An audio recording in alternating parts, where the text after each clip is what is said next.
Hey, everybody. Thanks for joining us today. Really excited to have Gabriel up on the stage with us from Graph Paper Capital. Good to see you, Gabriel. Um, just to kind of set the stage for what this is, we're running a series of AMAs throughout the event for HackFS. So thanks everybody joining us live. And yeah, excited to spend some time chatting with Gabriel about what it's like to build a company and the support that exists in the community for people doing so. I think it's a great timing considering submissions are going live this upcoming weekend. So make sure you get your projects going.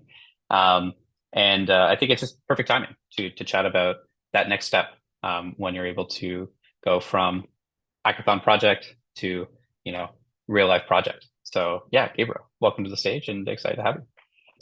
GM. What's going on, Jacob? How are you? I'm Great to doing be here, well. man. Thank you I for feel the like invite. I'm never as caffeinated as you are, but Yeah, I always appreciate being on stage with you. So I love it. I love it. Well, excited to talk and excited to jam with you today. awesome.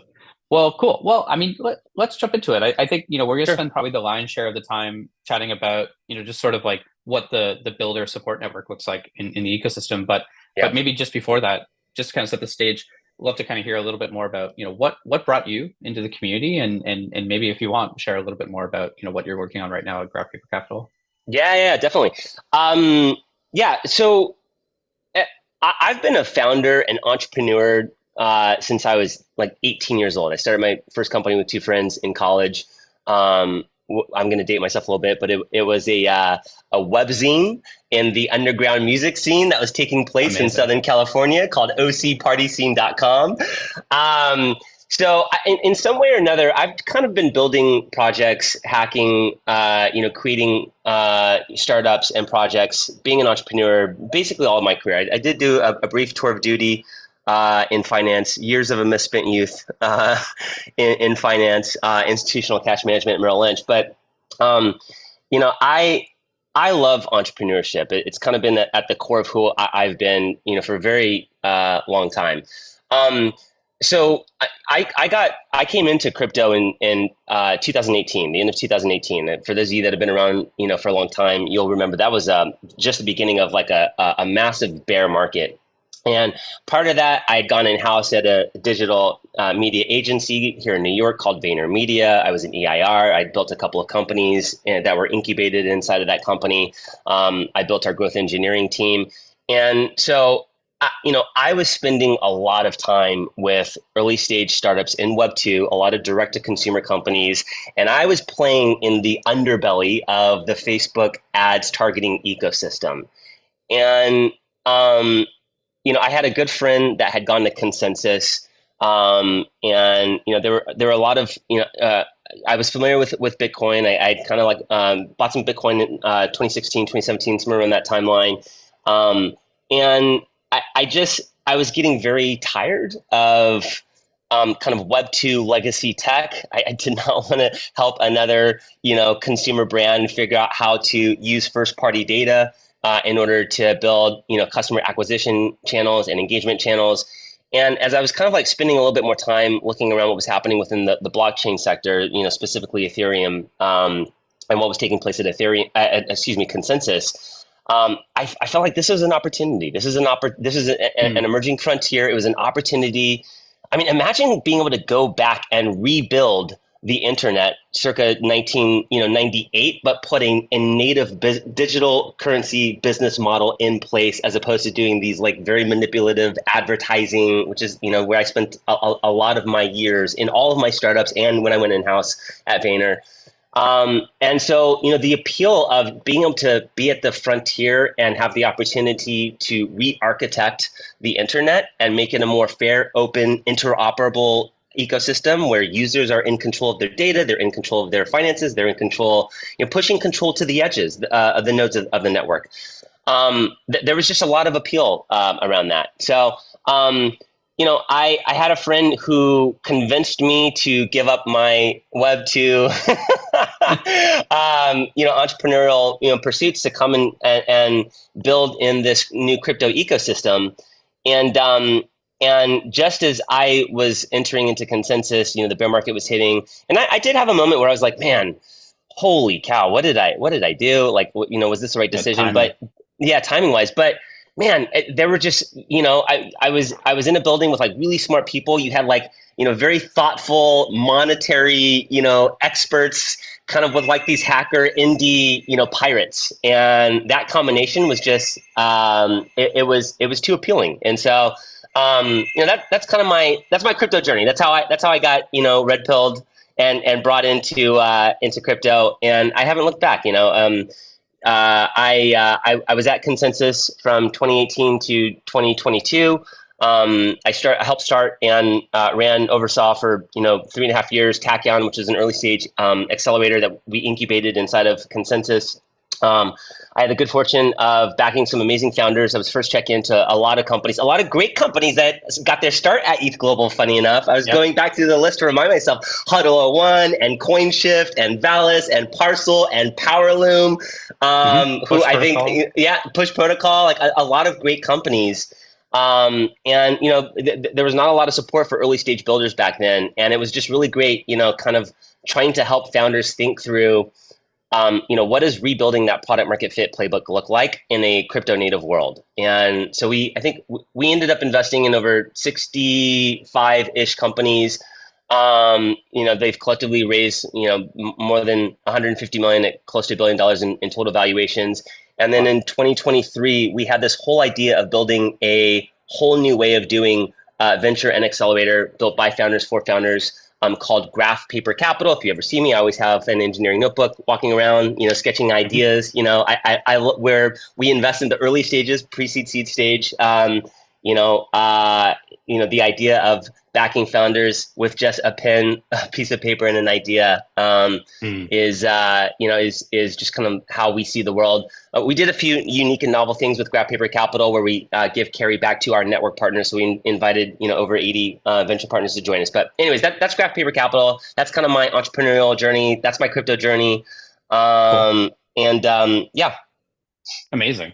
Well, very cool. Yeah, I think 2018 in a lot of respects was a tough time to join, but it was also, I think, like a pretty exciting time to join. I mean, like, sure, the market was rough, but I think like the people that like stuck around were obviously the people who were in it for the right reasons, and I think also like 2018 Consensus like must have been amazing to be at. Like, it was incredible. It was incredible. Yeah. I mean, it was a true pirate ship. I have some great friends that, to this day, we're just all very close because we have the kind of the battle scars that, that we collected along the way. But yeah, it was absolutely incredible. And, I got to say, like, in all of my startup ventures, all of my companies, and even in the early days of Consensus, that 0 to 1 phase is probably my favorite phase. It's where I've always enjoyed building. It's where I've always enjoyed helping founders in that very, very early, from like an idea into a fast growing venture scale type of business. So yeah, it's my favorite. I tell founders all the time, it doesn't get any better than this. It's extremely stressful, and trying to like navigate that is very hard. But it is the best. Well, amazing. Well, obviously I think you're in the right business. I think for the person that you are, especially. So yeah, this is great. Let's maybe dive into like that piece in particular, like. You talked a little bit about Graph Paper Capital, and we'll just kind of zoom in there, I think, a little bit after this question. But sure.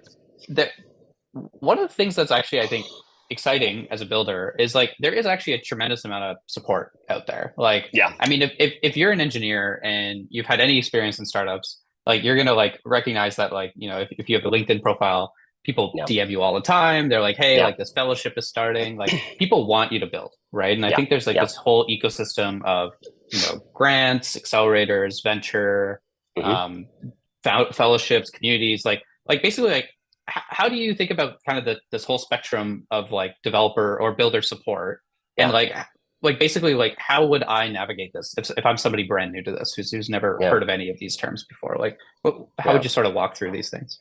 Yeah, I think you're pointing to something that is an unfair competitive advantage for founders and entrepreneurs that are building in this ecosystem in particular, which is there's a lot of support, there's a lot of help, and especially when it comes to like trying to capitalize your endeavor, capitalize your even before it's a business, capitalize your project, your idea.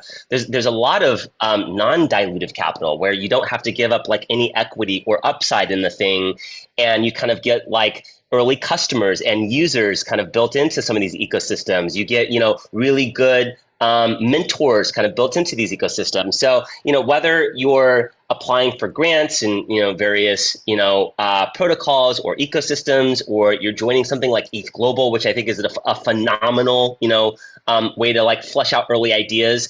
It allows you to experiment and try to figure out, okay, like I might really like this particular technology that I'm building on, but can I find a commercial application for it? Can I find a set of early users? Can I solve a set of problems or fulfill a need that's lacking in the marketplace without having the pressure of having to having to figure out your like go-to-market strategy or right like so it's a very safe environment. I think it's one of the big benefits of building in crypto and Web3 is you have a lot of these non-dilutive capital sources where, maybe it's a nights and weekends project. Maybe you've decided like, hey, I really want to try to figure this out. And so you've left your job or, you've left your safe paying job to try to tinker on this thing. You can keep yourself alive for long enough while you try to figure like, do I have a real thing here or not?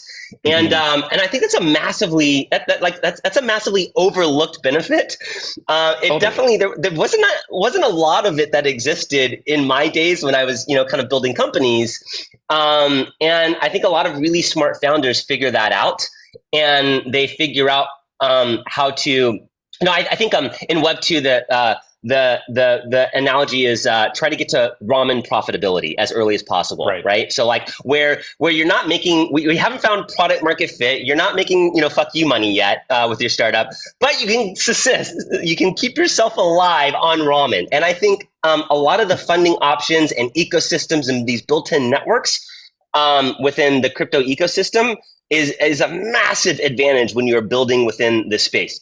And I think once you kind of figure out, hey, there's like something here, like a lot of the projects that we back, we're very early backers, both in my Tachyon, but also now our Graph Paper Capital accelerator.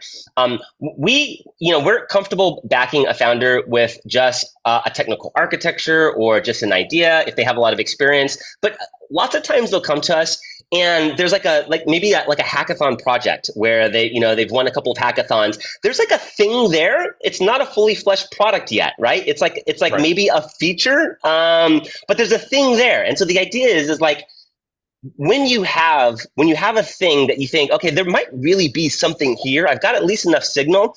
Then you can start looking at things like accelerators.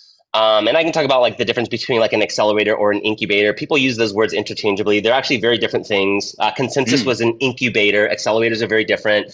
Or you can start thinking about going to VCs and trying to raise money for your idea. The one thing that I would caution every founder, every builder on, and this is with my founder hat on, not with my Graph Paper Capital managing partner hat on, is don't rush VC, right? Like don't rush taking venture capital until you really think this is a thing that you really want to dedicate a lot of time to, and there's really high growth potential here. Because I mean, especially you need the capital, but as soon as like especially in bull markets, you have a lot of investors that will throw capital at you, but as soon as you take that capital, you're on the clock. And now you've got a lot of pressure. And so I think there are a lot of really great funding options before you start taking venture dollars. And so I'd really encourage, like, I don't need to encourage anybody. I think you've got ETHGlobal has like amazing hackers and builders, really smart people, entrepreneurs that are here and building. Just fully flesh out all of the non-dilutive options and like access the communities, access the people within these networks, and really try to flush the thing out until you're like, okay, I think I got something here. I think where accelerators are really good, at least the way that we've really tried to focus our accelerator is we spend almost all of our time helping our founders think through going from like maybe feature to a a high growth startup, that 0 to 1, that finding product Right. market fit, and what that looks like, right? And so, we spend a lot of time. I spent a lot of time in my early, consensus days trying to think about what does the product market fit playbook look like for, Web3 crypto versus Web2. But I think, really, what you want to do, the way that you know that you've stumbled onto some version of product market fit in crypto, I think, well, not even in crypto, it's just it's kind of like this, the combination of having the right set of builders, the right team. You've got a truly differentiated solution, something that's doesn't exist in the marketplace, and there's a large and growing market there for you to be able to figure out some version of capturing value. And there's a lot of crypto native ways that you can do it, but I think accelerators are really good for that. And VC I think is really good when you need to really raise larger dollar amounts to capitalize your team, capitalize your go-to-market, capitalize your token launch if there's a TGE. And so that's kind of, I think, like builder grants, ecosystem, hackathons, hacker houses, accelerators are kind of like that in between where you really need to hone in on go-to-market and product market fit, and then venture and VC is really good when you need to really truly capitalize the business and get off to the races. Yeah, totally. I think that's a great way of breaking it down. I think people, when they're building projects, just assume that the next obvious step is I just need to go and raise from investors. It's like what everybody does in the movies. It's like what I keep hearing about. And the reality is you need to have a reason to go to VC, right? And and that reason, as you go up that kind of that spectrum, is more and more concrete, I would say. I would say your reason to go and get a grant from a chain could actually be pretty small. You'd be hey, I want to go explore this thing. It's kind of interesting. That's right. Your reason to join a hackathon, these are pretty light and pretty non-committal reasons. But like you said, by the time you get to the venture side, you are, you're signing a contract, literally, right? You are. Look, you need to go there, right? Here's the thing that I want to explain to all the builders here at HackFS. Investors are not funding your vision quest. And I think a lot of builders that come out of these ecosystems, you want a founder who is mission oriented. They see the world in a particular way and they believe that it should exist and this product needs to exist and I will die on this hill. That's beautiful. I'm looking for founders that have that mission, but you have to remember VC is in the business of capital allocation and producing outsized returns for their investors, their LPs, their limited partners. And they are not in the business of funding your vision quest. They need to see that there is a return here. So it's a different animal. It's a different game. And I think crypto has some native funding mechanisms where you don't even actually need venture capitalists. I mean, I'd say 100%. in a group of 10 companies that we back, we invite investors from our network at Demo Day. It's a closed door event. These are vetted investors that I've done business with over the many years in crypto, to help our founders raise their, a large seed or Series A round. I'd say out of a group of 10 founders at our Demo Day, I'd say a third have end up raising their seed round.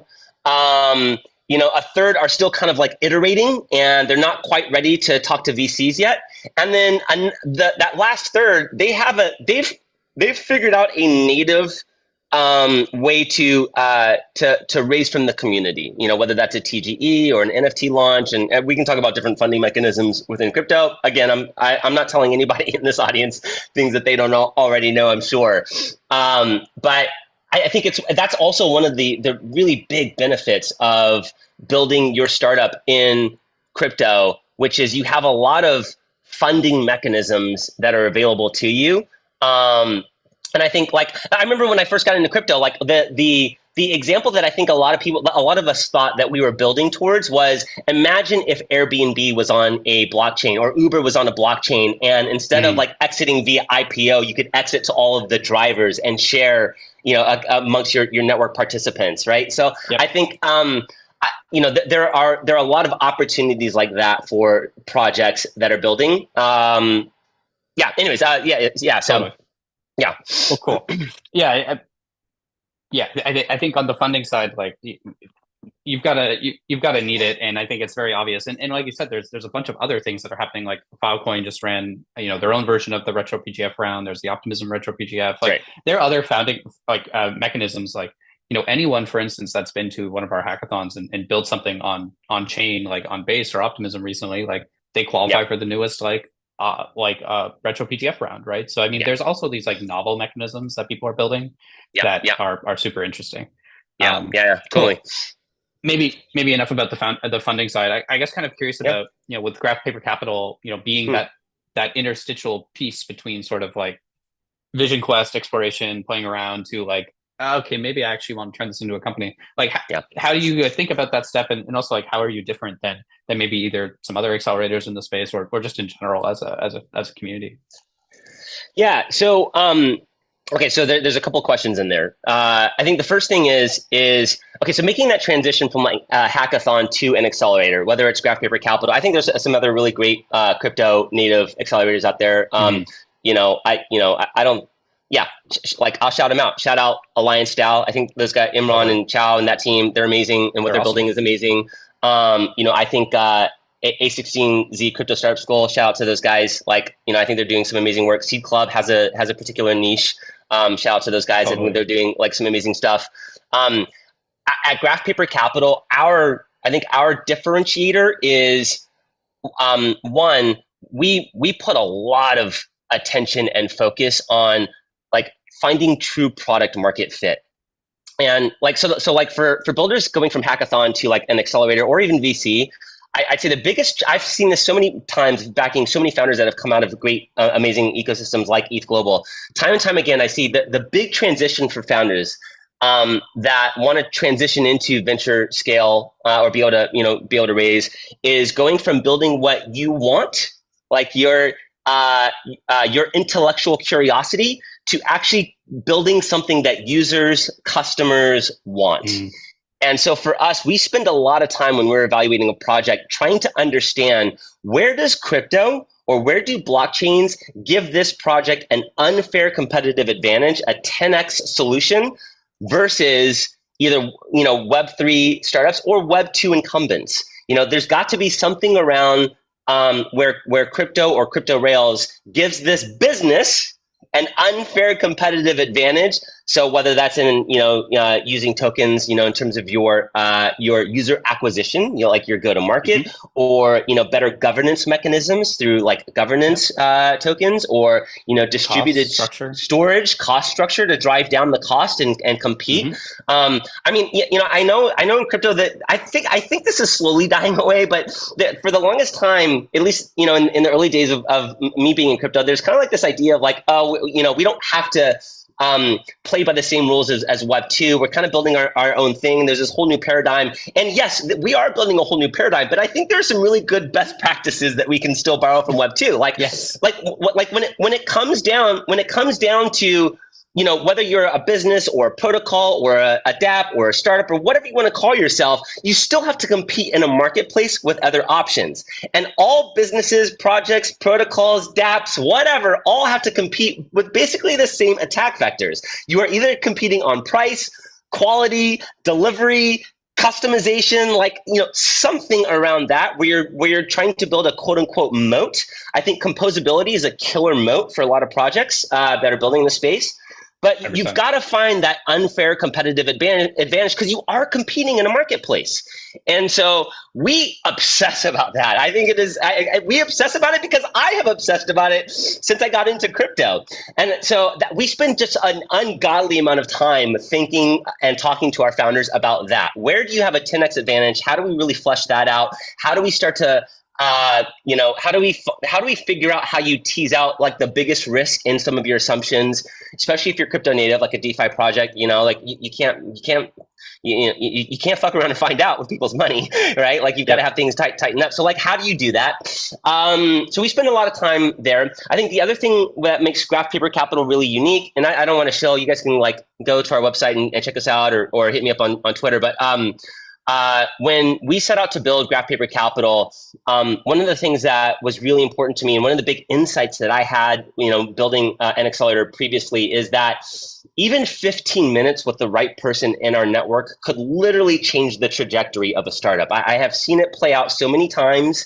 I have so many examples of seeing this happen. Examples of like businesses, companies that got their start at ETHGlobal.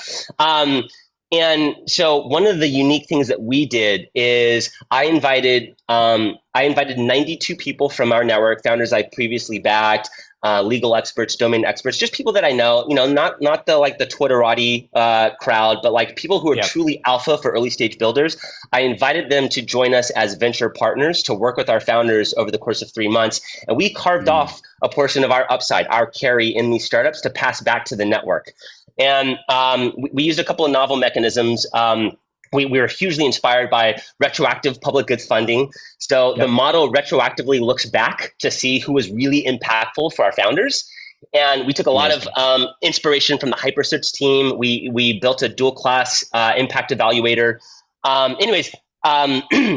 Out of the 92, so in the most recent program, the summer S23 program, out of the 92 people that we invited as venture partners, 46 of them were identified as being high impact by our founders. 46 people who really leaned in and helped these founders with key investor introductions, business development, go-to-market resources.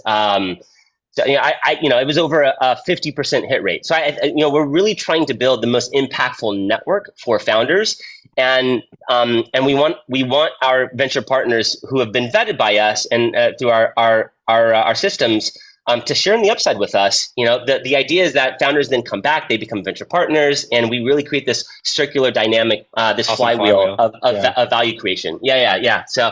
I think it's one of the unique things that we're doing with Graph Paper Capital. I haven't seen anybody else do it, but I know a lot of people have been thinking about something like this for a while. Very, very cool. And I know we're kind of hitting time, so I have one more quick question after this one. But I know that summer 2024 cohort is coming up. Like, could you maybe just quickly describe, like, first of all, like what the timelines are for that, and also like what even being a part of the cohort entails aside from this access to these kind of community mentors? Yeah, totally. I'll do this really fast. Applications, we're taking late applications until this Friday. So you can just go to graphpapercapital.xyz to the website. You can submit an application. We're finalizing interviews. We actually just had our first, me and the group partners had our first IC yesterday. So we're making final selections going into next week. So if you are interested in applying, just check us out, fill out an application. Just say that in the referred by, just mention that you were on the ETHGlobal HackFS AMA, and we'll make sure to prioritize you guys. The program is the program is 3 months. We have an IRL kickoff at ETHCC, founders retreat for the founders to get to know one another, meet some of our network partners, and then over the course of 3 months. We basically have 3 major sections within the program. I won't go through all of them. I think it's a bit of overkill. You can find it all on the website, but it's a very structured program. We give our founders lots of time to build. We want you building and executing and getting into market. But we have a series of touch points throughout the week. And then all of our founders have a dedicated group partner who has previously been a founder and has built a company. So everybody that you interact with has been a founder. We've been in your seat. We've built companies before. And then it concludes with an IRL event in New York. We bring our founders together. They have a demo day. It's a closed door event with investors that are in our network, and then we continue to support for another 2 months. But I still have founders that we work with as they're going out into market and raising and continuing to help, and we get them plugged into our network with our venture partners and founders. Amazing. Okay, cool. My last question as we wrap up. And I just dropped all the links for everything that Gabriel just talked about on the side too. But what are you excited about? Like, what's coming through the door right now that you're seeing? You're like, wow, this is super cool. If you were a hacker building a project right now, where would you be building? So many exciting things that are taking place in this area. I think especially with the emergence of like L2s. I think, the throughput is finally getting to a place where we can start to see some really cool, whether they be, consumer applications, building on top of like the Farcaster protocol, for example, and kind of hacking the distribution there, a fully decentralized social graph, I think is something that I'm very interested in and very curious in. I'm personally like very excited about that. Amazing. We backed an amazing founder in the last batch who's building a project that's truly at the intersection of AI and crypto, called Bagel.net. Bagel. Yep. I'm very excited about Bidhan and Bagel and that team and what they're building.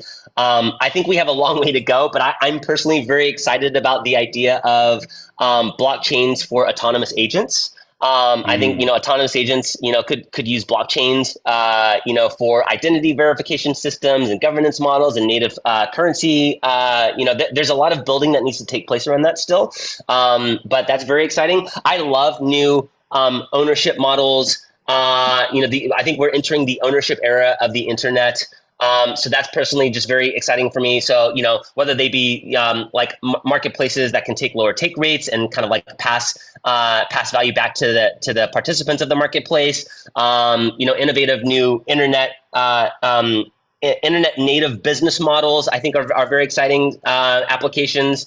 So, we're pretty vertical agnostic. I think at the end of the day, I'm looking for amazing mission-driven founders who have some kind of edge in the market that they're building in. They know something. They have a unique insight into the marketplace, whether it's from direct knowledge or just a relentless pursuit of understanding users and what their needs are.